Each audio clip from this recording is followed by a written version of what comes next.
여러분, 혹시 이런 상상해 본 적 있으신가요? 우리가 살고 있는 이 현대 사회에서 만약 전기가 단 한순간이라도 완전히 사라진다면 무슨 일이 벌어질까요? 안녕하세요, 지식하우스입니다. 우리는 매일 당연하게 불을 켜고 휴대폰을 충전하고 냉장고를 돌리고 인터넷을 쓰며 살아가고 있습니다. 하지만 사실 이 모든 것의 근간은 전기입니다. 전기가 없어진다는 건 단순히 불편한 정도가 아니라 사회의 모든 기능이 멈춘다는 걸 의미합니다. 그래서 오늘은 전기가 끊겼을 때 몇 시간이 지나면 어떤 일이 벌어지는지 단계별로 상상해보고 실제로 전기가 하루 가까이 끊겼던 최신 사례까지 함께 살펴보겠습니다. 아마 끝까지 들으시면 여러분도 전기가 얼마나 소중한지 새삼 느끼게 될 겁니다. 우선 첫 1시간입니다. 갑자기 불이 꺼지고 엘리베이터가 멈추고 신호등이 전부 꺼집니다. 그 순간 도시는 순식간에 혼돈에 빠집니다. 집에 있던 사람은 촛불이나 랜턴을 찾느라 허둥대고 사무실에 있던 사람은 컴퓨터가 꺼지면서 하던 일이 날아갑니다.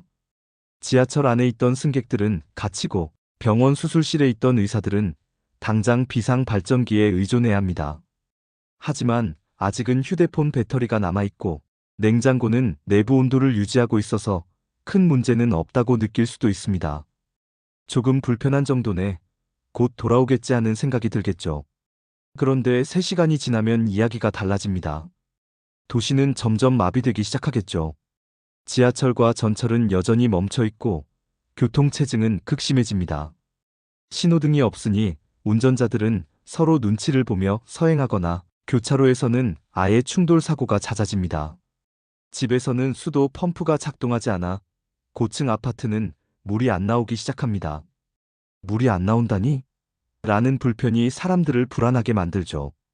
휴대폰은 여전히 켜져 있지만 기지국 배터리가 소진되기 시작하면서 신호가 끊깁니다. 인터넷은 이미 대부분 끊겼고 사람들은 세상이 점점 고립되는 걸 실감합니다. 12시간이 지나면 상황은 더욱 심각해집니다.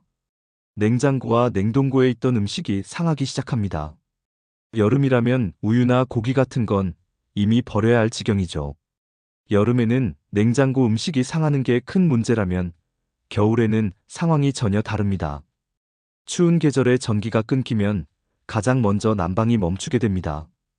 특히 아파트나 도시 주거지의 보일러는 대부분 전기에 의존하기 때문에 보일러가 꺼지면 실내 온도가 급격히 떨어집니다. 외부 기온이 영하로 내려가는 겨울이라면 단 하루만 해도 집안이 냉동고처럼 변합니다. 어린아이와 노약자는 저체온증에 빠지기 쉽고 수도관이 얼어 터지는 2차 피해까지 이어집니다. 겨울철 정전은 단순히 불편을 넘어서 생명과 직결되는 위기입니다. 여름에는 음식이 상해도 다른 대체 수단을 찾을 수 있지만 겨울에는 집 안에서조차 안전을 보장받기 어려워집니다. 결국 사람들은 모여서 체온을 유지하거나 임시 피난처로 이동해야 하는 상황까지 벌어집니다. 밤이 되면 가로등이 꺼져 도시는 완전한 암흑에 잠깁니다. 평소라면 불빛으로 가득 찬 도시 하늘이 별빛으로만 빛나는 낯선 풍경이 펼쳐지죠. 하지만 낭만적이기보다는 위험합니다. 치안 불안이 커지고 경찰도 제대로 출동하기 힘들어집니다. 은행은 문을 닫았고 카드 결제가 안 되니 현금이 없는 사람은 물건 하나 사기도 어렵습니다. 이쯤 되면 사람들은 단순한 정전이 아니라 사회 전체가 멈췄다는 걸 실감합니다. 하루가 지나면 대혼란이 본격적으로 시작됩니다. 냉장고 속 음식은 거의 다 상했고 정수장과 하수처리장이 멈추면서 수돗물 공급이 끊어집니다. 병원에서는 비상발전기조차 연료가 바닥나기 시작합니다. 인공호흡기나 투석기 같은 의료 장비가 멈추면서 생명이 위태로워지는 환자들이 속출합니다. 주유소도 펌프가 전기라 기름을 넣을 수 없게 되고 구급차와 경찰차조차 운행이 어려워집니다. 방송국과 인터넷 서버도 모두 꺼져버려 사람들은 세상에 무슨 일이 일어나고 있는지조차 알 수 없습니다. 여러분, 이게 단순한 상상이 아니라는 걸 보여주는 사례가 있습니다. 바로 2025년 4월 스페인과 포르투갈을 덮친 대정전입니다. 그날 아침 전력망에 갑작스러운 문제가 생기면서 이베리아 반도 전역이 암흑에 빠졌습니다. 지하철과 철도는 모두 멈췄고 신호등이 꺼져 교통이 마비되었으며 병원들은 비상 발전기에 의존해 겨우 응급실을 유지했습니다. 슈퍼마켓 냉장고는 멈췄고 인터넷과 휴대폰 신호도 거의 다 끊겼습니다. 하루 가까이 전기가 돌아오지 않으면서 시민들은 극도의 혼란과 공포를 겪었습니다. 더 충격적인 건 아직까지도 정확한 원인을 명확히 밝히지 못했다는 겁니다. 스페인 남부 발전소에서 전력 손실과 전압급 등이 연쇄적으로 발생했다고는 하지만 왜 그 정도로 심각한 도미노 현상이 일어났는지는 아직 불투명합니다. 그 결과 최소 7명 이상이 사망했고 수많은 사람들이 불편과 피해를 감수해야 했습니다. 이 사례는 우리에게 전기가 단 하루만 끊겨도 현대 사회가 얼마나 무력해지는지를 잘 보여줍니다. 그럼 만약 전기가 하루를 넘어서 며칠 동안 끊긴다면 어떨까요? 사흘째에는 식량과 위생 문제가 본격화됩니다.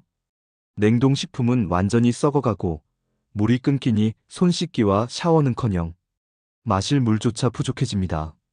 쓰레기 수거도 멈추면서 위생 상태는 점점 나빠집니다. 사람들은 생필품을 사재기하려 들고 일부 지역에서는 약탈이 벌어지기 시작합니다. 통신은 완전히 끊겼고 정부가 어떤 조치를 하고 있는지도 알 수 없습니다. 일주일째에는 국가 시스템 자체가 붕괴하기 시작합니다. 공장은 전부 멈췄고 금융거래는 사실상 정지 상태입니다. 병원은 더 이상 버틸 수 없고 백신과 혈액, 장기 이식에 필요한 냉장, 보관 물품들은 다 버려집니다. 치안은 무너지고 사회적 혼란은 폭동 수준으로 번질 수 있습니다. 그리고 만약 한 달 이상 전기가 돌아오지 않는다면 현대 문명은 사실상 붕괴합니다. 도시는 기능을 잃고 사람들은 농촌으로 이동하거나 직접 생존을 위한 방법을 찾아야 합니다. 농사를 짓고 나무를 태워 불을 피우고 직접 물을 길어와야 하는 삶으로 돌아가는 것이죠. 인터넷, 통신, 금융, 교통, 의료 시스템이 모두 사라진 세상은 우리가 아는 문명이 아니라 완전히 다른 세계일 겁니다. 이 모든 과정을 통해 우리가 알 수 있는 건 하나입니다. 전기는 단순히 편리한 자원이 아니라 현대 문명의 심장이라는 겁니다. 몇 시간만 끊겨도 불편을 넘어서 혼란으로 이어지고 며칠이 지나면 위기이고 한 달이 지나면 사회 붕괴로 이어집니다. 여러분, 지금 우리가 누리고 있는 이 일상이 얼마나 전기에 의존하고 있는지 이제 조금은 실감이 나시나요? 그래서 더더욱 전기를 아껴 쓰고 비상 상황에 대비하는 게 중요합니다. 태양광이나 배터리 같은 대체 에너지와 그리고 비상 발전기의 필요성도 바로 이런 상황 때문에 강조되는 겁니다. 오늘 영상에서는 전기가 사라졌을 때 벌어질 수 있는 일들을 시간대별로 살펴보고 실제 사례까지 이야기해봤습니다. 무섭지만 동시에 우리가 얼마나 전기를 당연하게 여겨왔는지 깨닫게 되었습니다. 오늘 내용이 유익하셨다면 구독과 좋아요 꼭 부탁드립니다. 지식하우스는 앞으로도 일상 속 궁금하지만 깊게 다뤄보지 않은 주제를 쉽고 재미있게 전해드리겠습니다. 감사합니다.